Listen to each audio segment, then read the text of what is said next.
Hello and welcome to This Society with Fatma Shaheen at PTV World. Today on our show, we'll be talking about artificial intelligence. We'll be talking about the fact that when we do talk about AI, how particularly has it in turn impacted not only businesses, technology, but also not only the way we live, but also the way we work too. When we talk about AI, it's equally important then to also delve upon the fact that how has it also impacted in ways more than one various sectors and various industries, be it the healthcare industry, be it the entertainment industry, or for that matter, the education sector.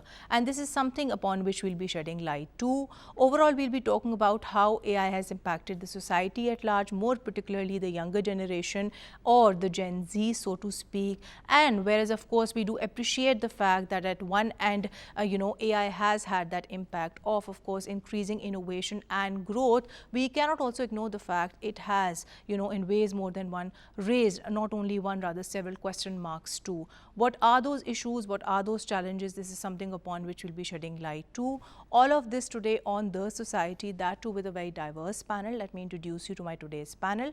My first panelist for the show today is Ms. Humaira Usman, who's a digital marketing consultant alongside being a business technologist. Assalamu alaikum ji and welcome to the show. Thank you for having me. Alongside her, we have Ahmed Waseer Saab, who's an entrepreneur. Assalamu alaikum sir and welcome to the show. Thank you for having me. And my third panelist for the show today is Badr Khushnood Saab, who's not only an IT expert, he's also an educationist. Assalamu alaikum sir and welcome to the show. Thank you so much, Fatma. I would like to start the show with you, Ms. Humaira. When we do talk about artificial intelligence, it's very important for us to clarify that what all does it entail and how particularly is it classified. So for the benefit of the audience, could you please tell us that when we do talk about artificial intelligence, what all does it include? Yes, Fatma. So first of all, I think artificial intelligence, basically speaking, is the ability of machines, computers or robots to perform functions and tasks that humans perform with human intelligence, and in some cases an intelligence that is superior to humans. Right. Right now we have 4 types of artificial intelligence. The first one being reactive machines. So reactive machines are the most basic form of artificial intelligence. These are machines that whatever input you're going to give them, they're going to give you a simple output. An example would be a computer that was trained to play chess in 1997 by a very famous company, and it ended up beating one of the famous chess players of that time. So this is the 90s. Moving on, we now have machines which are called limited memory machines. Right. So these machines, an example could be the digital assistants on our phones, on our smartphones that all of us have. So these machines have the ability to learn from their mistakes, to identify patterns, and to give us an output which is very much in sync with our input. And then we have theory of mind machines. So these are machines that will have emotive intelligence. Right. They are not here yet, and they are something of the future. Moving on, we have self-aware machines, which is the most advanced form of artificial intelligence. So these machines will be completely self-aware of themselves, their environment, humans, and will be more intelligent than humans. Right. But we do not have the last 2 types of machines here yet. We've only seen them in probably movies. And of course, Hollywood movies, because Hollywood movies, as we do say, I think to some extent they've also dismantled the objective bystander's perception of artificial intelligence, because there are a lot of people out there who actually think that yes, if it's artificial intelligence, then this must be something which is here to take over mankind. Yes, that is Anmit true. sir, I'll come to you. I would want you to add to this further. When we do talk about AI, how do you see it being defined that way? And what more would you add to the classification which has already been detailed by Ms. Humaira? Thank you so much, Fatma. Fatma, I think the classifications are much more in technical terms, but I think from a very general user or society perspective, I think we need to understand that we are creating a lot of data. When we are Right. using a mobile phone, when we are using any electronic device, whenever we are connected to the internet in some way, data is being collected. That data is gathering a lot of big data. And that big data is eventually used to create machine learning patterns. And those patterns eventually help in artificial intelligence, which is actually the decision-making thing. So artificial intelligence is actually a replica or a simulation of human intelligence. So that simulation using this data, which has inherent benefits and also some challenges, eventually creates some decisions and then executes them. So AI is that part. So from a very normal end user perspective, it is actually that data which is powering this. Right, sir, your point is noted. On which I'll come to you, Ahmed Saab. Here we must talk about how AI has impacted the gaming industry. But do you not feel that by that yardstick, it would also be unfair to ignore the fact that whereas at one end, it has definitely improved the consumer's experience, at the other end, it has also posed that danger of making, people addicted to it, because a lot of times I now see parents complain that the young children, whenever they are in the process of playing all these games, that too especially with AI, they are just hooked to them. So it's like bad screen time, which can possibly be very unhealthy for them. I think it's a very valid question, and if we talk about gaming, gaming is bigger than Hollywood. So the immersive experience right now people are experiencing in the games is huge, and the users, obviously they're spending a lot of time on the games. All we can do, we can comply with the policies of the platforms we are working with, and mostly the burden is on the guardians or parents or adults who are using the games for prolonged hours. Obviously on mobiles it's not a very good experience for playing games for prolonged hours. It gets heated and there's a lot. So what we suggest, what we do is we send a notification at certain time that your usage is accessing. But in addition to that, do you not feel that when we do talk about, of course, addressing this problem, the focus should also shift on the developers per se, who should to start off with design the game in such a way that it naturally gives people those breaks so as to be not able to play all these games continuously? For kids under 6 years, we definitely do one thing, that there are limited lives, and once those lives end, they have to wait for a certain period of time to come maybe another day to play certain levels. So I think it's pretty much possible, and we do take care of this by taking care of game designers who are mainly focusing on designing a game which is more healthy, which doesn't indulge the users so much that it becomes an addiction. And also, sir, by that yardstick, I think it's equally important that the game itself, that has a peaceful and a calming effect, because we have seen cases with children who've continuously played such games, they've ended up committing acts of violence. I remember this case which happened, I think, some time back in Lahore, where a child who was actively playing this game, he actually ended up murdering his entire family just because of that impact violence that he did see. On which I'll come to you. When we do talk about how gaming and AI has impacted children and the youth at large, we must also of course talk about how AI in the broader picture has impacted the society. So do you not feel, as a business technologist yourself, that when we do talk about AI, somewhere or the other in this, of course, race of innovation, in this race of growth, we have lost out on that real human connection because of AI? Yes, in some cases that is true, that people are very much reliant on it, and one of the fears or dangers of AI is that it will make human beings so dependent on it that ultimately they'll become lazy. There'll be a point where they become lazy, and we've seen that sort of thing happening with smartphones, that we're all continuously on our smartphones and we're not talking to each other. But I think with AI, the whole thing is that it works best when it works in collaboration with humans. And when we will address its bigger dangers later in the show, then I'll be able to tell you how human integration is the key factor to avoid that. That's very rightly put by yourself, Ms. Humaira, because when we do talk about having that right amount of human involvement, this is that one factor which I feel really help us do away with so many other issues which are actually involved with regards to using AI algorithms.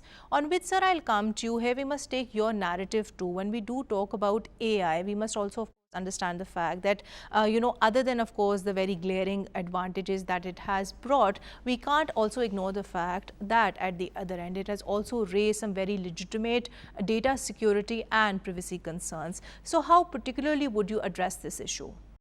Thank you, Fatma. I think it's another important question. One of the important challenges of AI, which are very imminent and are happening as well, is actually people losing their jobs. And I think that's where we need to really understand that 14 or 16 years of education is not probably as locked in stone as it used to be. We need to continuously learn. We need to continuously learn new things every single day. We need to unlearn and relearn new things. We need to improve our bite-sized learning. So we don't need to go back to school and learn probably a 1 year of degree or something. We can do short courses online. There are lots of resources available online which are authentic, genuine. We need to do that research part as well. And I think anyone can continue learning how AI and new technologies are affecting or bringing change in their ecosystem, whatever they are, whether they are teachers, whether they are industrialists, whether they are small businesses, whether they are traders, retailers, people in fashion industry, healthcare, everyone will have a different challenge and a different set of learnings. All of those are available online. There are people who have actually contributed a lot online. So I think there's a huge repository of resources where we can learn from one. The other thing which you mentioned, I think there are tons of challenges that also need to be addressed, and we need to, from a legislative, regulatory, and again policy perspective, we need to address the bias part. We need to address the privacy part. We need to address the accountability, secure data security. So Pakistan is right now drafting the private personal data protection bill, and all of those things. I think all of those things will affect AI and how we use it. And I think we need to not only remain competitive, but also help innovation as well. So we need to keep a very delicate balance between checks and balances, and also how innovation will be inculcated in our new startups, in our education system, and everywhere else as well. Right, sir, your point is noted. To which you wanted to add something? Basically, what the habits we are creating for, I've seen toddlers, they are given mobiles at a very young age. So obviously, when they grow up like 2-3 years old or 5-6 years old, their habits are gonna increase. So we have to take care at this initially. So if we talk about addiction and gaming and all this, I think we have to start very early, and we have to take it. It's again on parents and all the adults or the guardians. They have to take care of it. Right. So, but here when we do talk about data privacy and data protection concerns, this is something which would equally be a criticism when it comes to gaming too, because this is something which would equally apply to gaming apps as well. So, as somebody who is an expert in this area, how particularly do you feel can we overcome this? Because user data is something which is manipulated as long as the user has shared it with anybody. It can be through a mobile app, it can be through a gaming app, it can be through the internet anyhow. In this era, data is everything, and all the data that is collected is gold for all the companies. For maybe it is for shopping, maybe it is reading behavior. So for data privacy, I think right now the GDPR is the best policy, which is General Data Protection Regulation for Europe. And I think if we implement that same policy everywhere, all around the world, it saves you with a lot of hassle, and it increases your data privacy, and it enhances your security. For this purpose, I think the developers we have right now, we comply with the policies of the platforms we are working with. So for that matter, I think people who are not following any platform, or they're doing a standalone application or game, it's important to implement GDPR or any other framework for data privacy and protection. Right, sir. But this app on which I'll take you on board. Now we understand the fact that NCAI, which is the National Center on Artificial Intelligence, has been present since 2018. But when we do talk about having one codified comprehensive policy with regards to actually addressing the various concerns that AI has raised, do we have any such policy? I think that's a very important question and a very serious question we all need to look into. I think it is not about just creating regulations. It is about understanding the local nuances. It is about then that regulation, that law, that policy, those rules have to be then implemented. So the implementing authorities and bodies need to be trained and upskilled as well. Once that is done, the next thing we need to do is actually then we need the legislative ecosystem. We need the judges, we need the paralegal staff, we need everyone to be trained. So even today, we have banking courts, we have environment courts, but we do not have cybercrime courts. So we need to actually upgrade and upskill the whole ecosystem. We cannot only rely on technology people. I think the beyond technology part of all of this also needs to be upskilled and upgraded accordingly as well, which includes policy making. And the policies cannot now be kind of written in stone. They need to be upgraded and improved as the technology is improving. The next big thing would be quantum computing. We'll have to completely change our fundamentals there as well. That's very rightly put by yourself, sir, because when we do talk about having the requisite policies in place, what is equally important that we also strive to ensure that there are requisite implementation mechanisms in place too, and by that yardstick, we also need to have collaborations, the right collaborations between the relevant stakeholders. On which I'll come to you, madam. Here we must talk about how AI in the broader picture not only impacts the human relationships, but also how it is also accused of actually triggering a lack of emotional intelligence and the threats that it does so place on emotional intelligence. So if you were to look at this from a more humane angle, how do you see this correlation? So basically, the first thing that we need to understand is that it's a machine and it doesn't have any sort of emotional intelligence at the moment. So the main thing to understand is that it's like a calculator. Whatever you're giving it is what you're getting out of it. So it again depends on how that machine is being trained. If I were to give you an example over here, it's being used in different recruitment procedures by different multinationals and big companies. And this is an example from a tech firm that they actually wanted to hire some employees, and they gave the machine all the CVs of the people that they had hired for the past 20 years. And they said that, you know, analyze this data and give us the top 5 CVs from the new data that we are giving you, that these are the ones you should hire.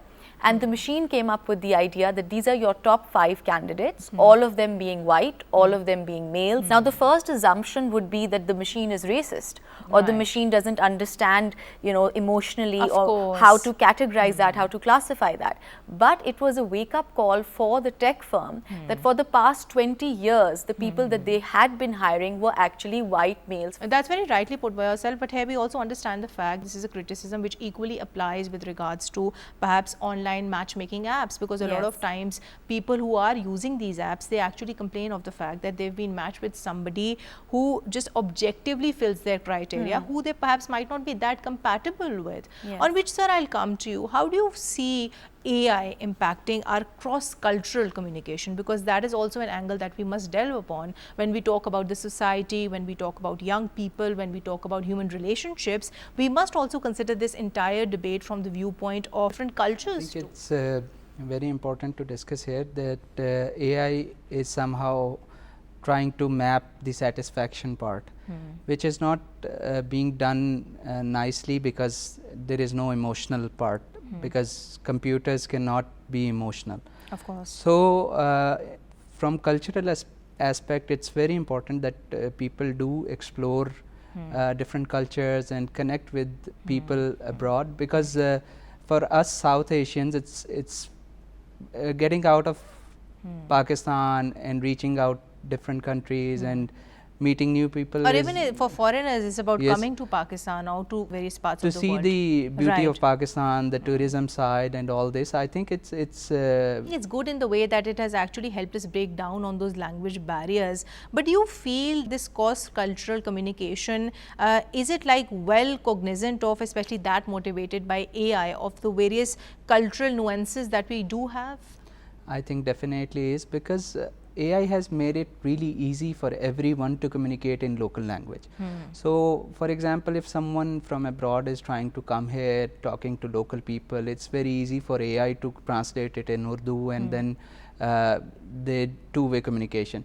So I think it's very important that we continue with this. For Pakistan, it's important that we promote this, and if AI is helping it, then there's no AI, or for that matter any form of technology, so to speak. I think that's a very valid recommendation put by yourself, Ahmed Saab. On which I'll come to you, Badr Saab. So when we do talk about AI making its impact on not one, rather various industries, be it the healthcare industry, be it for that matter the transportation or the finance industries, or even for that matter the education sector, since you are an educationist yourself, how do you see it particularly impacting all these industries, and how do you feel that in turn will actually in a way also impact the way the workforce will now, of course, you know, change, or it will be upskilled or reskilled so as to adapt with all these changes? So I think every sector is going to be impacted. It's just a matter of time. So from finance, all those sectors where you have more usage of technology currently, This is a natural evolution. Think machines will become more smart. Machines are already collecting data. Machines will start using that data to drive smart decisions, and that's where AI comes in. Whether it is finance, healthcare, smart cities, traffic management, you name it, and it will be there. From an Right. education perspective, specifically, I think it is evolving very rapidly. And there's one reason to it. And the important reason is that most of the students are digital natives. They are not immigrants. The faculties, the policymakers, the decision makers are all immigrants, and students are natives. So they're native to digital technologies. They know how to use these new tools. They know how to use new technologies, how to leverage connectivity. So students are probably ahead of faculty, ahead of curriculum, ahead of policymakers in terms of when it comes to education, AI in education. So they are using tools which empower them, which enable them to create better content, solve more complex problems. And that's where they are probably getting ahead of the current ecosystem which we have specifically in Pakistan. And I think that's where policymakers and regulators, especially in the education ecosystem, need to evolve very, very fast, because this is an opportunity which we should not miss. We have a youth Right, sir. bulge economy, and we need to leverage this. So AI can be really leveraged in a positive way in Pakistan, and we can actually support a lot of those economies who are an aging population. But do you not feel here that whereas it might have benefited the students, sir, at the same time the teachers also have an advantage now using AI algorithms. They can perhaps get all their papers checked and they would not have to go through that hassle. So I think this is something which would then at least objectively apply both ways. Absolutely, Ji. I think it is the teaching pedagogy that has to change. I think we need to evolve how we teach. Generally, very traditionally speaking, a teacher was considered kind of a content dump, which he or she used to translate and transfer into his or her students. And I think that role has to change. We have now become curators of content. Right. We have to help students analyze a situation better than computers, and bring that human factor to it so that students can leverage it more properly. I think even faculty needs to upskill and reskill ourselves and the Right. policymakers as well, so that we can help students better.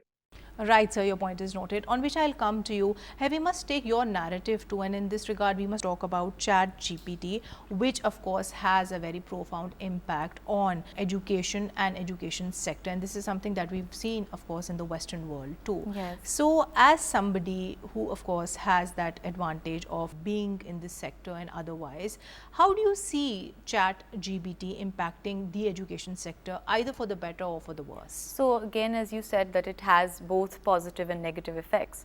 But ChatGPT is just in essence a chatbot that's been again pre-trained, and it's been trained on about 10 billion words and 8 million documents. Right. But what it is doing is not creating information, it's just summarizing, synthesizing, organizing already existing information for, in this case, students or even, you know, other people who use it for content creation.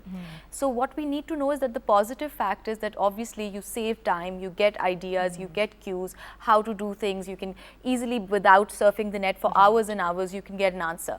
But if we talk about the negative impact, and what's something that I've noticed that, you know, recently I was working on a project and I wanted someone to write content for me, and they came up the next day and they had written immaculate content. Right. And I said immediately, have you used ChatGPT? And he said, well, yes, I did. So, you know, the thing is that, okay, you're using it, but then don't just copy paste it. Right. Use it for your ideas, use it for your creativity. And what the education sector is now doing is that they are now coming up with regulations. In universities like Cambridge and Imperial, they've banned the use of that Exactly, technology. because there have been so many concerns regarding cheating too, Yes, basically. but the solution is that, like, we have the Turnitin for whenever you submit your papers, there's a software called Turnitin, it checks for plagiarism. So now they are also trying to incorporate that and into ChatGPT, you know, whatever they can immediately detect through that software that they've used ChatGPT and Right. they've used AI for Right. answering. But I think regardless, Ms. Humaira, you know, that's how I actually perceive it, that even if you were to benefit from it, I think that element of critical thinking, that element of questioning things, that is something that you can't possibly take from ChatGPT. Yes. So that is something for which you will need to work yourself. Yes. So I think when you do it, at least do it to an extent that it helps you, but don't let it take over that human element, which is of course very essential at the end of the day. Sir, I'll come to you. Here we must also talk about the challenges that AI has brought for people in the gaming industry per se. Earlier we spoke about the challenges could be faced by people who might be addicted to all these games because of the AI algorithms being inculcated into them. So when it comes to talking about this issue from the viewpoint of developers, from the viewpoint of gaming designers, what challenges has it brought for them? Basically, for designers and developers, AI has made life easy for businesses, but for the workers, it gets difficult because their jobs are being replaced by AI. For that matter, I would like to give an example here. We have an animator. He was working on different animations with us from last couple of years, and there is this new tool we bought. What it does is that it takes an input as a video, and whatever visual it gets, like if a human is racing, jumping, dancing, it replicates it as an animation. So for that animator, the job has become just 2 clicks. It's important that we have key players who know how to work with AI. Also, sir, and you need to have the requisite resources then too, because I think it would be expensive to have such technology on board, and then you need to have proper trainings in place so as to be able to teach people to use them. So it's not like it's very easy for a company who might perhaps want to switch to AI to do the same. You need to have time, you need to have money, and you need to of course invest in perhaps the right manpower so as to be able to use the same too. One downside is that AI is changing so rapidly that new tools are coming like every day. 5, 6, 7, 10 new tools are being introduced into the market. So I think adapting to the technology fast enough, and for workers it's important, for employees it's very important that they upskill their skill set. Otherwise, change is coming like an avalanche. Of course. If you are not changing yourself, 6 months, 1 year, you're out of job. So it's important right now that you take time out and learn some specific skill set, which is not going to replace you, but enhance your skill set using AI. Right. So that's the focus again needs to be on working towards reskilling yourself, improving one's skill, and of course reshaping the way you work, on which I'll come to you. And before we conclude today's show, I think it's very important that whereas we have discussed AI and the several advantages that it does have, how it impacts the society, it's equally important that how then can we use AI as a tool to bring about positive social change. And this is something that we have seen happening in other parts of the world. California, I remember, has been using different data analytics to actually analyze data, which is of course based on AI, so as to be able to better propose solutions to social problems like homelessness, to drug abuse in young people, and so many other things. Yes. Do you not feel that Pakistan can do the same? Definitely Pakistan can benefit from AI, and I think in order to give sort of a holistic approach,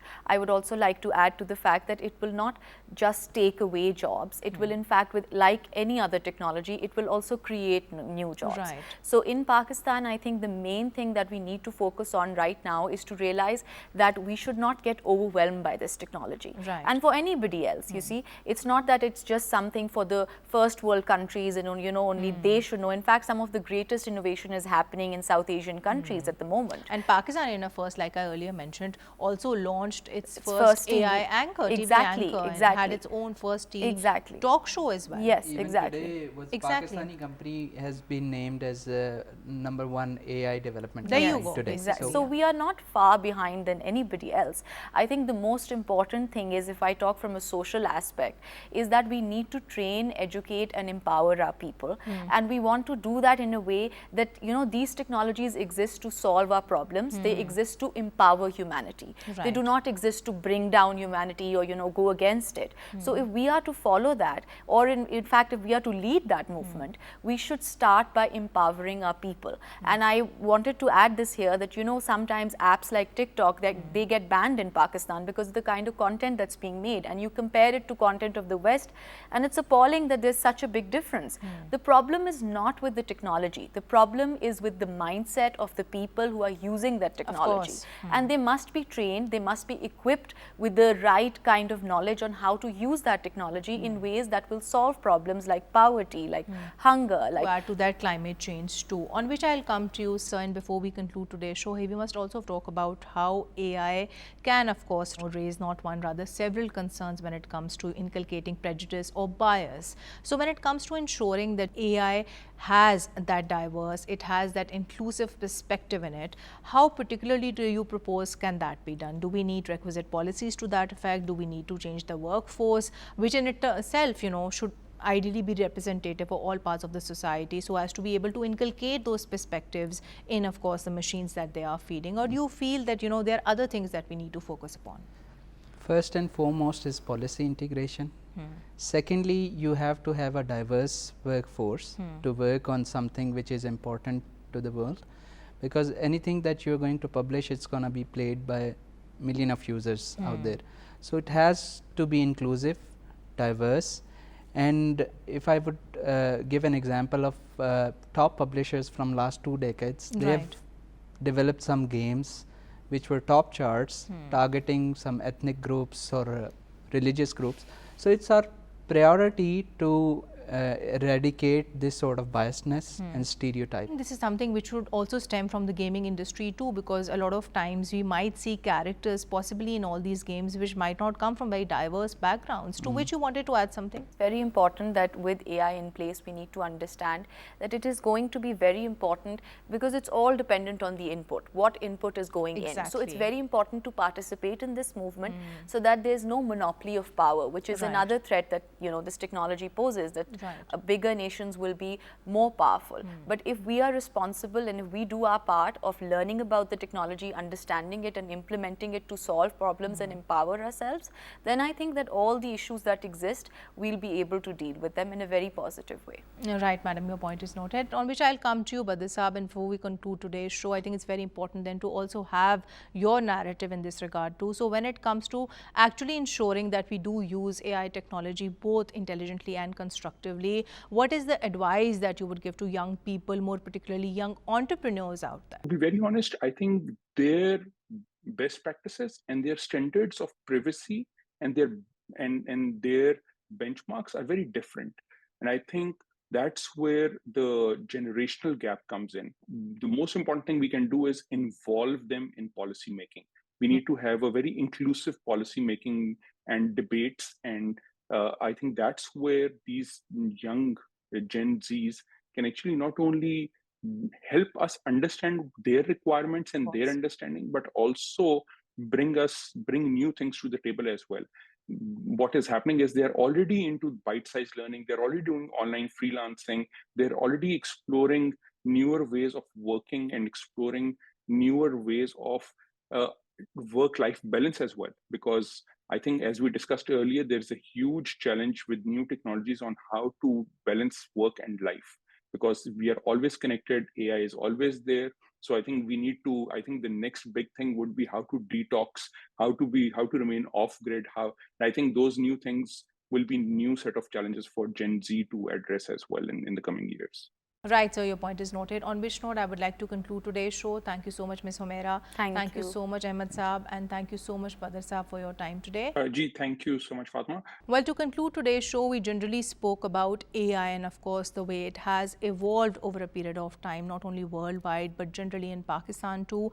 In this regard, it's very important then to also, of course, talk about its social impact too, and how AI in itself can also be that one tool which can actually be used to bring about positive social change, something that we have seen happening in other parts of the world, more particularly in America, so to speak. Here it's very important then to also consider the fact that whenever we do, of course, use AI algorithms, whenever we do use this form of technology, it's very important that we need to ensure that this usage is not only responsible, but it is also secure too. On that note, signing off for today. Until next time, take care and Allah Hafiz.